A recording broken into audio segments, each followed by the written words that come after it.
I have been waiting so long for this movie. A year and a half ago, this movie was announced to come out over the summer of 2020, but then the world fell in the gutter and it was delayed until November. But by November, the world was still in shambles, so they just said, screw it, it's going to Disney Plus on Christmas for free. There's a million reasons to be excited for this one. One, Pete Docter is directing it. Two, or you know what? Much like my Candace Against the Universe review, I decided to do a reaction to this movie, and before I watched it, I talked all about why I'm excited for this, so I'll let him tell it. It's being directed by Pete Docter, and I think many people are expecting this movie to be, because it has a lot of black representation, that it's going to be a very uplifting movie in that regard. Another reason is because Daveed Diggs is going to be in the movie. It's officially Christmas. I don't know if... Oh my gosh, wait, play?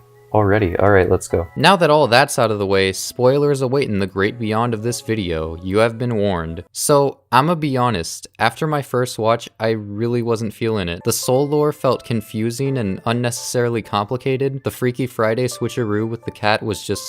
why? And I really had to wrap my brain around the ending to really understand what it was saying. That being, enjoy the simple things in life. It made sense, but I really wasn't convinced that this was the route the movie intended to go from the beginning. But then I rewatched it and, well, it all made sense. I realize now that my confusion revolves around how terribly misleading the trailers were, but more on that another time.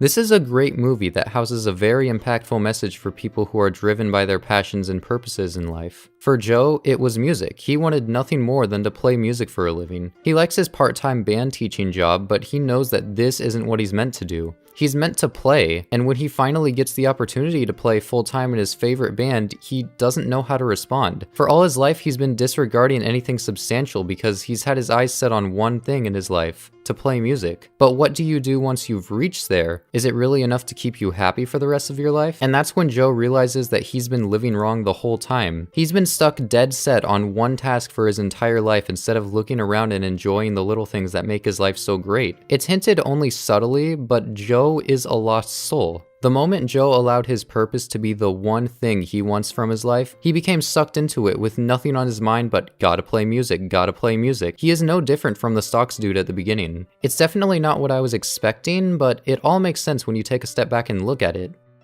Oh no, why is he a cat?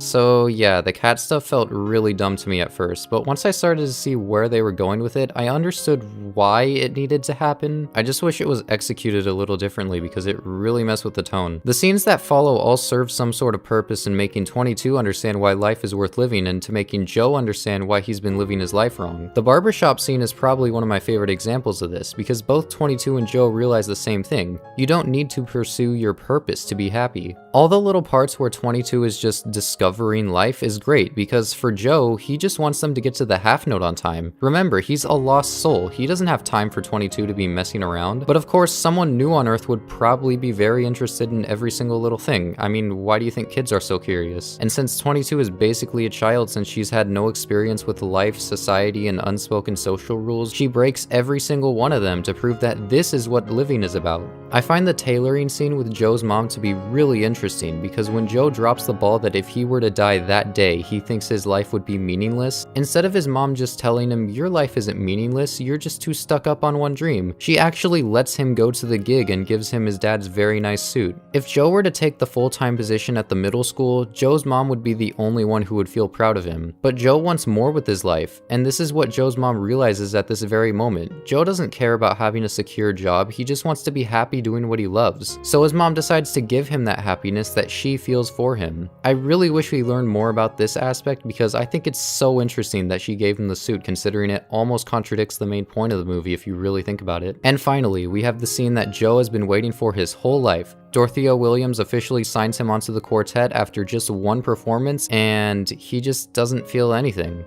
His whole life he had assumed that his big break would be the saving grace that would make him happy. To perform every night in front of a crowd doing what he loves, it's exactly what he's wanted for so long. But now that he's gotten there, he's just like, now what? He no longer has a purpose because it's been fulfilled, and that's the point of this movie. Don't take things for granted. Stop telling yourself I'll be happy when. Be happy right now. There's a million things to be happy for if you just look around. When Joe enters the zone while playing piano at the end, I don't think he was in the zone because of the music he was playing. He's revisiting all of these happy memories he had taken for granted and finally embracing them for what they are. That's why he's in the zone. And I wish they made it a little less subtle that Joe had been living his whole life as a lost soul. It was implied, but I don't think they explicitly told us, since it would be kinda hard for Joe to see himself as a weird abomination in the Great Before if his soul is already in the Great Before. This ending took a bit to get to me because it was the opposite of what I was expecting from what all the trailers were showing us, but now that it's sunk in for me, I really don't see how it could have ended any other way. Oh, and also 22 becomes a lost soul for like 5 minutes because she feels insecure. Sure, makes sense I guess. I like the closure with 22, but I don't know, I was more intrigued with Joe's journey since 22's just kind of fell into place afterwards.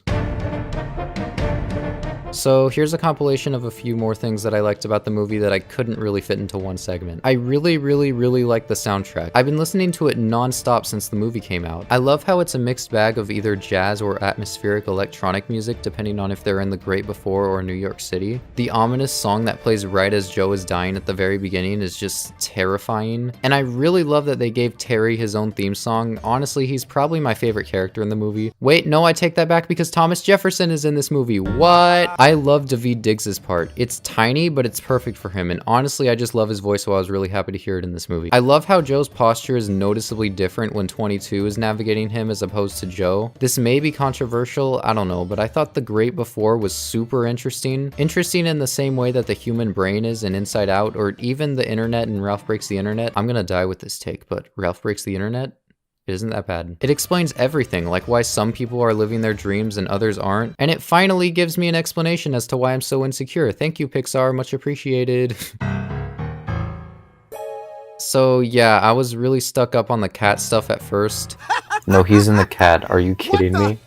Are you kidding me? They did it again. First it was Princess and the Frog, then it was the Will Smith pigeon movie, now it's Soul. And it still puts me on edge because I was ready to watch this movie about self-discovery, not another stupid human-animal swap movie. And even though this is the most cleverly executed version of it, I kinda wish they found a way to minimize some of the cringe that came with it. I really hope this doesn't last too long, cause But it has grown on me a little, so whatever. That's probably the biggest criticism I can give it. Everything else would just be me comparing it to past Pixar movies and being like, you're not good enough. I'm not the first one to point this out, but I think what Pixar would really benefit from is another original movie directed by none other than Brad Bird. The thing that makes both of his films feel so refreshing is that they aren't being played through some formula. They feel authentic and fresh, which makes it difficult to compare them to other movies. Even though I think Soul is probably the first unpredictable Pixar film in a while, it still contains all the elements you'd expect in other Pixar movies. What I'm trying to say is that I think I speak for a lot of people when I say, I want something real. And now, for the moment you have all been waiting for, where does this rank in my Pixar ranking list? That got 2,000 views. Whoa, holy crap, thanks guys. So if I'm being honest, I think I hyped myself up a little too much for this movie. A week and a half ago, I was convinced that this was gonna be in the top 5 or very close to it. And it may have gotten that close if the tone was a little more serious, but I've put a lot of thought into this and I think the movie ranks at number 10, which is in between Inside Out and Toy Story 3. 10 is still really good, it's just hard to compete when the top 7 are nearly perfect movies. Here's what the updated list looks like, and here it is as a tier list since most people like tier lists better than a number list. I'm giving Soul an 8.5 out of 10. Keep in mind, all of this might change since it usually takes me a solid month to figure out where a new movie lands on the list. Like, at first I thought Onward was better than Toy Story 2, which just seems blasphemous to me now. And when I first watched Coco, I thought it was a 7 out of 10 movie. Only 7 out of 10. How could I think that? I'm insane. Anyways, please subscribe. I have something very big coming soon. But until then, I'll see you in the next one. Thought you could cheat the universe. Well, you thought wrong. I'm the accountant, and I'm here to bring you a... Oh, you're not Joe Gardner.